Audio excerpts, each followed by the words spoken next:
आपण को पखाला दिवसर हार्दिक अभिनंदन आ शुभेच्छा शुभकामना। आज देखंतु मु पखाला दिवस रे केते सुंदर आइटम बनेछि मोर पखाला दिवस पालन करछि। आपण माने भी पखाला दिवस रे घरे ए सब आइटम बनांतु खांतु आउ पखाला दिवसर एंजॉय नियंतु। आपण माने भी घरे पखाल बने की खांतु मो परिका। देखंतु मु केते सारा आइटम पखाल सहित बने देछि। आपण माने भी घरे बनांतु। आम प्रिय खाद्य होछि पखाल।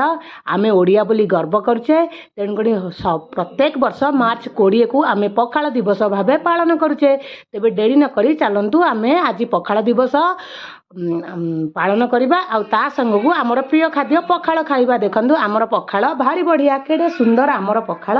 आमे ओडिया बोली गर्व अनुभव करूचे। मु ओडिया, मो भाषा ओडिया, मो रंग ओडिया, मो ढंग ओडिया। तेणुकरी पखाल मोर प्रिय खाद्य। देखंतु।